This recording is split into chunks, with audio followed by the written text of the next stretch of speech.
बच्चों, जय श्री राम। बच्चों, इससे पहले के वीडियो में हम लोगों ने 8 तक दोहा संख्या पढ़ा। अब यहाँ से मैं चौपाई पढ़ूंगी। बच्चों, इससे पहले का वीडियो आप देखना चाहते हैं तो आप मेरे चैनल को सब्सक्राइब करें। ये मेरा 8वां भाग भी है। 8वां भाग यानी मैंने अब तक 7 वीडियो बनाए हैं, ये 8वां वीडियो है। खल परिहास होई हित मोरा, काक कहीं कल कंठ कठोरा। हसही बकदा दूर चातक ही, हसही मलिन खल बिमल बतक ही। बच्चों, यहाँ पे दोहा में तुलसीदास जी ने पहले कहा था कि दुष्ट लोग जो हैं वो मेरी कविता सुनकर हंसेंगे ही, लेकिन दुष्टों के हंसने से मेरा हित ही होगा, क्योंकि मधुर कंठ वाली कोयल को कौवे तो कठोर कहते ही हैं, और बगुले हंस को और मेढक पपीहे को हंसते हैं। जबकि मेढक की खुद की आवाज़ कैसी है, लेकिन वो पपीहे को हंसता है कि इसकी आवाज़ अच्छी नहीं है। उसी तरह से बगुले हंस को हंसते हैं, यानी उसका मजाक उड़ाते हैं। वैसे ही मलिन मन वाले दुष्ट निर्मल वाणी को हंसते हैं। कबित रसिक न राम पद नेहु, तिन्ह कह सुखद हास रस एहु। भाषा भनिति भोरी मति मोरी, हंसिबे जोग हंसे नहीं खोरी। इसका अर्थ है कि जो न तो कविता के रसिक हैं, यानी जिनको कभी कविता में कोई प्रेम है ही नहीं, और न जिनका श्री रामचंद्र जी के चरणों में प्रेम है, उनके लिए भी यह कविता सुखद हास्य रस का काम करेगी। यानी उनके लिए भी ये उसका भी वो क्या करेंगे, हास्य रस सोच करके वो, यानी हंसी उड़ा करके उसमें से वो आनंद लेंगे। प्रथम तो यह भाषा की रचना है, दूसरे मेरी बुद्धि भोली है, इससे यह हंसने के योग्य ही है। हंसने में उन्हें कोई दोष नहीं है। यानी तुलसीदास जी कहते हैं कि कोई मेरी हंसी भी उड़ाए तो इसमें हंसने वाले का कोई दोष नहीं है, मेरी रचना बहुत अच्छी नहीं है। लेकिन बात ऐसी नहीं है बच्चों, बात तो है तुलसीदास जी की रचना। इसको आप अगर पढ़ रहे हैं और समझ रहे हैं तो ये आपको बहुत आनंदित करेगा।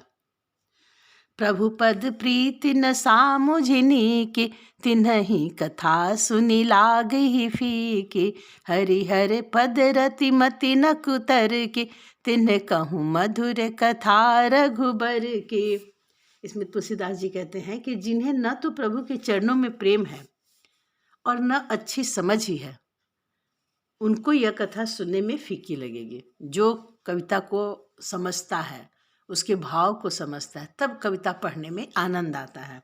लेकिन जिसको इसकी पहचान ही नहीं है और जिनको भगवान में कोई मन नहीं है, उनको ये कविता पढ़ने में मन नहीं लगेगा, वो फीकी लगेगी। और जिनको भगवान के चरणों में स्नेह है, वो तो भगवान की लीला सुन सुन करके प्रसन्न होंगे। जिनकी श्रीहरि भगवान विष्णु और श्री हर यानी भगवान शिव के चरण में प्रीति है, और जिनकी बुद्धि कुतर्क करने वाली नहीं है, जो श्री हरि हर में भेद की या ऊंच नीच की कल्पना नहीं करते, उन्हें श्री रघुनाथ जी की यह कविता मीठी लगेगी। बच्चों, आपको भी ये कविता बहुत अच्छी लगेगी, मीठी लगेगी, क्योंकि आप पढ़े लिखे लोग हैं और इसको सुनेंगे, आप इसका अर्थ समझेंगे और आप इसमें रस लेकर के आनंदित होंगे। राम भगति भूषित जिए जाने, सुनी हहि सुजन सराहि सुबानी। आखर अर्थ अलंकृति नाना, छंद प्रबंध अनेक विधाना। राम भगति भूषित जिए जाने, सुनी हहि सुजन सराहि सुबानी। कभी न हो नहीं बचन प्रवीणु, सकल कला सब विद्याहीनु। जो सज्जन व्यक्ति हैं वो इस कथा को अपने मन में श्री राम जी की भक्ति से भूषित होकर सुंदर वाणी से सराहना करते हुए सुनेंगे। मैं न तो कवि हूँ, न वाक्य रचना में ही कुशल हूँ, मैं तो सब कलाओं तथा विद्याओं से रहित हूँ। वो कहते हैं कि बस मैंने तो केवल श्री राम जी का गुण वर्णन करना शुरू किया है, और मेरे में कोई गुण वैसा नहीं है जो ये कविता सबको रसिक लगे।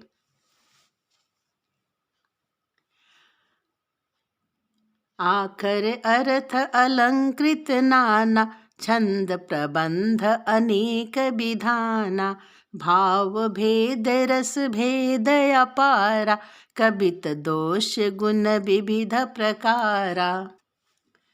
नाना प्रकार के अक्षर, अर्थ और अलंकार, इनके प्रकार की छंद रचना, भावों और रसों के अपार भेद और कविता के भांति भांति के गुण दोष होते हैं।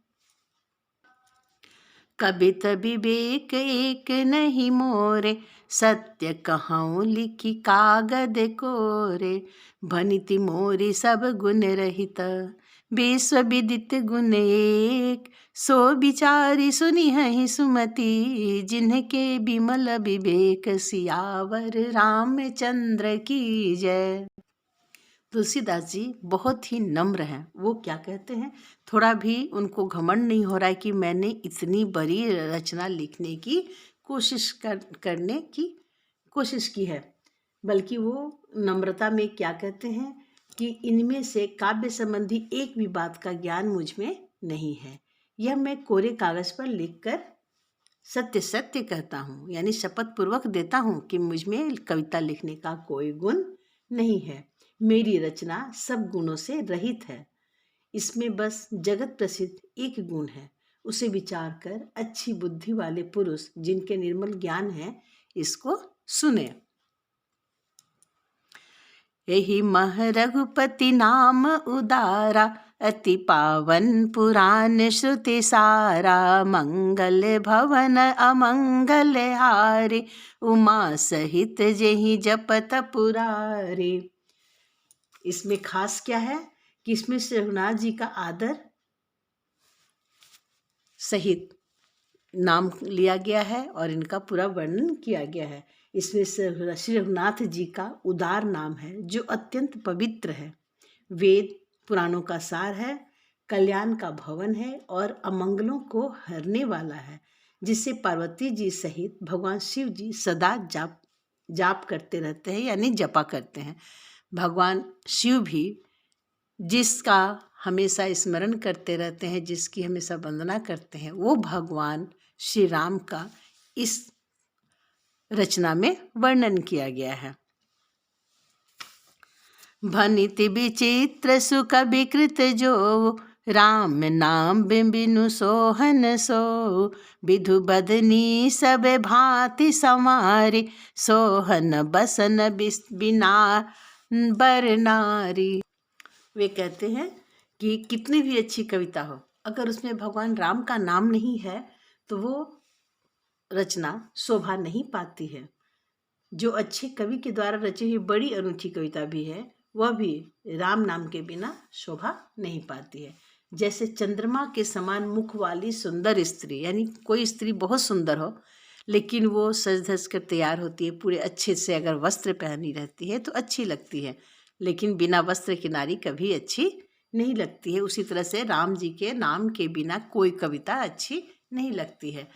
कविता में यानी इस महाकाव्य में तुलना बहुत की गई है। सब गुण रहित कुकवि कृत बानी, राम नाम जैसे अंकित जानी, सादर कहीं सुनहि बुध ताहि, मधुकर सरिस संत गुण ग्राही। इसके विपरीत कुकवि की रची हुई सब गुणों से रहित कविता को भी राम के नाम एवं यश की अंकित जानकर बुद्धिमान लोग आदर पूर्वक कहते हैं और सुनते हैं, क्योंकि संत जन भौरे की भांति गुण को ही ग्रहण करने वाले होते हैं। भौरा में क्या गुण होता है, वो जब फूल पर बैठता है तो उसके पराग को ग्रहण करता है और उससे वो मधु बनाता है और वो स्वयं उसका पान भी करता है। तो उसी तरह से जो सज्जन व्यक्ति हैं वे भौरे की भांति इस कविता में लिखी हुई जो खास अच्छी अच्छी बातें हैं, अच्छे गुण हैं, उसे ही ग्रहण करेंगे। यद्यपि कबित रस एकउ नाही, राम प्रताप प्रगट यहि माहि। सोई भरोस मोरे मन आवा, केहि न सुसंग बड़प्पनु पावा। यद्यपि मेरी इस रचना में कविता का एक रस नहीं है, यानी ये मेरी कविता बहुत अच्छी नहीं लिखी हुई है, फिर भी चूंकि इसमें भगवान श्री राम जी का वर्णन किया गया है, तथापि इसमें श्री राम जी का प्रताप प्रकट है। मेरे मन में यही एक भरोसा है, यही एक आशा है कि अच्छे संग से भला किसका अच्छा नहीं होता है, यानी अच्छी संगति में रह करके कौन बड़ाई नहीं पाता है। जो लोग अच्छी संगति में रहते हैं, अगर बहुत अच्छे नहीं भी हैं तो भी उनकी बड़ाई होती है। धूमऊ तजई सहज करुआई, अगर प्रसंग सुगंध बसाई। भनिति भदेश वस्तु भली बरनी, राम कथा जग मंगल करनी। धुआं भी अगर के संग से सुगंधित होकर अपने स्वाभाविक कड़वेपन को छोड़ देता है। मेरी कविता अवश्य भद्दी है, परंतु इसमें जगत का कल्याण करने वाली भगवान राम कथा रूपी उत्तम वस्तु का वर्णन किया गया है, इससे यह भी अच्छी ही समझी जाएगी। मंगल करनी कलिमल हरनी। बच्चों, यहाँ पे है छंद। छंद को पढ़ने का तरीका थोड़ा अलग ही होता है। मैं प्रयास करती हूँ तुलसीदास जी की तरह, मैं भी कोशिश कर रही हूँ कि मैं श्री रामचरितमानस का जो तुलसीदास जी द्वारा लिखा हुआ है उसको अच्छे से पढ़कर और उसका अर्थ आपको बता सकूं, ताकि उससे आप लाभान्वित हों। तो मेरी भी आवाज़ बहुत अच्छी नहीं है, मेरा राग नहीं है, बहुत ज़्यादा मेरे गले में सुर नहीं है, फिर भी मैं गा करके इसे आपको बताऊंगी और आप सब इसे ध्यान से और मन लगा करके सुने। मेरी आवाज़ पर ध्यान न दें, मेरे शब्दों पर ध्यान दें। मंगल करनी कलिमल हरनी, तुलसी कथा रघुनाथ की। गति कूर कविता सरित की, जो सरित पावन पाथ की। प्रभु सुजस संगति भनिति भली होई, सुजन मन भावनी भव अंग भूति मसान की। सुमिरत सुहावनी पावनी, प्रिय लागहि अति सबहि मम, भनति राम जस संग। दारु विचारु की करई कोई को, बंदिय मलय प्रसंग। श्याम सुरभि पै बिसदयति, गुणद करहि सब पान। गिरा ग्राम्य सिय राम जस, गावहि सुनहि सुजान। सियावर रामचंद्र की जय। इसमें तुलसीदास जी कहते हैं, श्री रघुनाथ जी की कथा सबका कल्याण करने वाली और कलयुग के पापों को हरने वाली है। बच्चों, इसीलिए तो मैं आपके लिए ये लेकर के आई हूँ, क्योंकि आप इससे अभी तक अनभिज्ञ ही होंगे, आप बहुत छोटे हैं, तो इसलिए आप इसे सुने और इसका आनंद लें। मेरी इस भद्दी कविता रूपी नदी की चाल, पवित्र जल वाली नदी गंगा जी की चाल की भांति टेढ़ी है। प्रभु श्री रघुनाथ जी के सुंदर यश के संग से यह कविता सुंदर तथा सज्जनों के मन को भाने वाली हो जाएगी। कविता तो बहुत अच्छी नहीं है, लेकिन इसमें चूंकि श्री राम जी का वर्णन है, इसलिए ये कविता सबको पसंद आने वाली होगी। इसमें शान की अपवित्र राख भी श्री महादेव जी के अंग के संग से सुहावनी लगती है। बच्चों, ये आपको पता है ना, भगवान शिव जो हैं वो अपने शरीर पर भभूति लगाए रहते हैं। और वो कहाँ की भभूति लगाते हैं? स्मशान घाट में जो लाश जलाए जाते हैं उसके राख को वो अपने शरीर पर मलते हैं। वो राख को लोग अपवित्र समझते हैं, लेकिन वो भी भगवान शिव के शरीर में लग जाता है तो वो बहुत ज़्यादा सुहावना लगने लगता है, वो राख सुहावनी लगने लगती है और स्मरण करते ही पवित्र करने वाली होती है। श्री राम जी के यश के संग से मेरी कविता सभी को अत्यंत प्रिय लगेगी।